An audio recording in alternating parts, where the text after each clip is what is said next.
kekayaan yang jauh lebih mahal, jauh lebih baik, jauh lebih istimewa daripada kita menyimpan emas dan perak.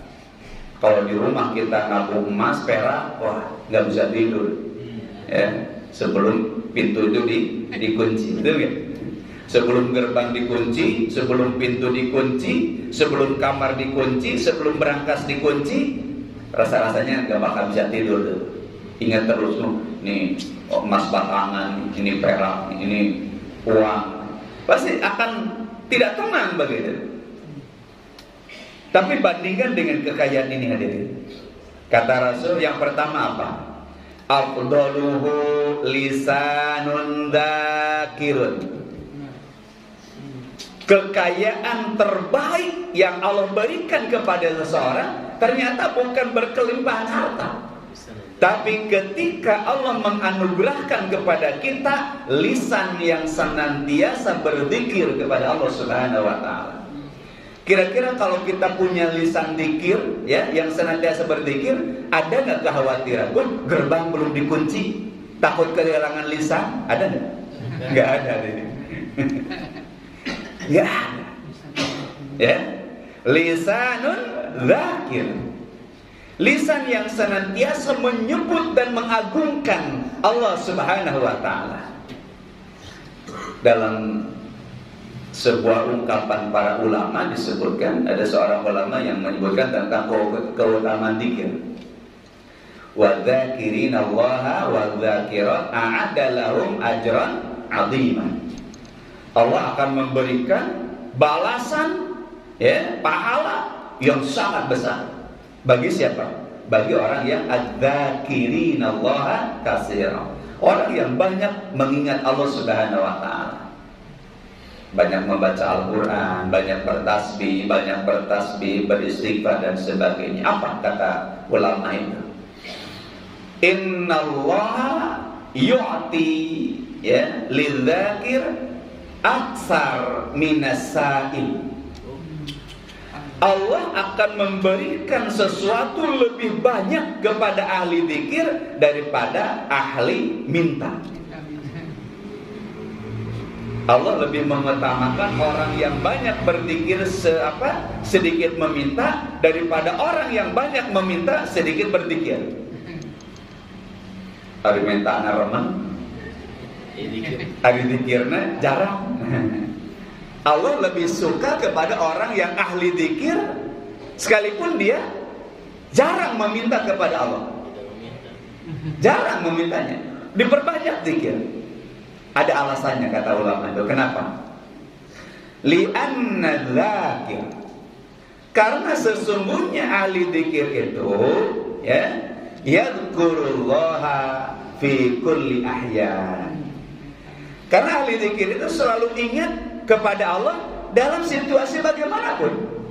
Ketika senang dia ingat Allah, ketika susah dia ingat Allah, ketika kaya dia ingat Allah, ketika miskin dia ingat Allah. Bayangkan dengan orang yang banyak minta, bandingkan dengan orang yang banyak minta.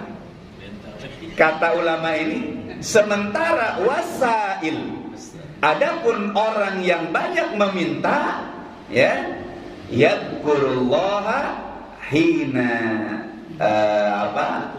hina yahtaj indal aja. Dia hanya mengingat Allah ketika butuh. Betul nggak dia? Orang yang banyak meminta itu dia ingat Allah ketika butuh. Wa yaqfalullah aksa. Dan dia lebih banyak lalai dari Allah Subhanahu wa taala. Ketika sehat, ketika senang, ketika berkelimpahan harta, ingat enggak kepada Allah? Tidak hadir. Lupa. Nah inilah kenapa orang yang ahli zikir itu lebih utama daripada orang yang banyak meminta kepada Allah. Tapi bukan berarti tidak boleh meminta, tidak. Karena Allah memerintahkan kepada kita, ya, ihdinas siratal mustaqim. Kata Allah Subhanahu wa taala, iyyaka na'budu wa iyyaka nasta'in. Ya, kita disuruh meminta kepada Allah Subhanahu wa taala. Nah ini. Jadi yang pertama, lihat kekayaan yang paling utama adalah lisanun dzakir. Yang kedua hadirin, wa qalbun syakir, hati yang senantiasa bersyukur kepada Allah Subhanahu wa taala.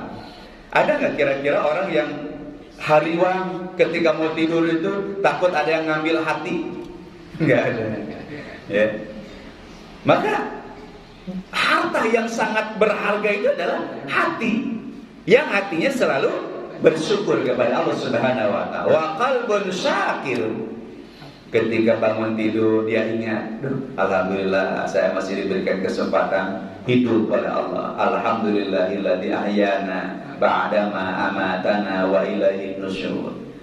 Ketika dia masih bisa makan sahur, alhamdulillah ya Allah, saya masih diberikan makanan untuk hari ini. Ketika dia menggunakan pakaian, alhamdulillahilladzi kasana hada wa razaqani min ghairi haulin minni wala quwwati. Selalu bersyukur kepada Allah Subhanahu wa taala. Bersin saja bersyukur.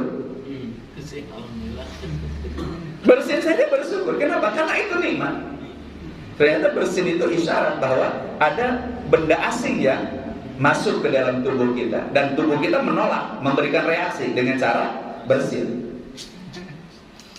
Nikmat kan dari Allah Subhanahu wa taala. Tidak dikomando oleh kita. Tiba-tiba langsung aja refleks bersin.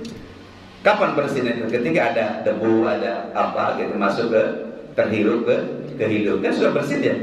Nah itulah rahmat Allah, itulah kenikmatan dari Allah, supaya tubuh kita ini tidak termasuki oleh virus, oleh yang sesuatu yang membahayakan bagi tubuh, maka ditolak oleh tubuh berupa bersih. Alhamdulillah. Begitu gitu. Wa qalbun syakir. Nah, yang ketiga ini nyambung dengan hadis tadi. Kata Rasul yang ketiga, wa zaujatun mu'minatun. Kalau tadi wa mar'atun salihatun. Kalau dalam hadis ini wa zaujatun mu'minatun. Jadi redaksinya berbeda-beda tapi maknanya sama. Kata Rasul yaitu pasangan, zauja di sini pasangan.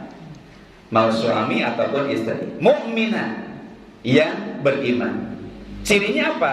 Tu'inu ala imanihi, yang bisa membantu pasangannya untuk menguatkan keimanannya. Ngemutan ya, kacaroge ya tas setengah tilu ya. Atau bicara kayak ngemutan kabojona, man tas setengah tilu ya. Saling menguatkan dalam keimanannya, saling menguatkan dalam ketaatannya kepada Allah Subhanahu wa taala. Nah, itu harus kita miliki. Bahkan kata Rasul itu rahimallahu rajulan, Allah merahmati seorang suami di sini maksudnya, yang dia bangun tengah malam, kemudian dia ngambil air wudu, kemudian dia salat tahajud, lalu memercikan air wudu kepada istrinya, mengajak tahajud berjamaah, dipercikan, dikepret Pak Haji Nono, saya harus dibanjur ku sagayung. Wake up my honey, ya, dibangunkan ya, gitu. Ini kata Rasul itu rahimallah, coba bayangkan. Dengan itu saja Allah sudah menurunkan rahmat kepada kita. Allah menurunkan rahmat kepada keluarga kita. Rahimah. Begitupun ketika seorang istri bangun tengah malam, kemudian dia ngambil wudu untuk bertahajud, kemudian dia bangunkan suaminya, beb, buka. Begitu. Ulah tarik dari udah geus beurang, ulah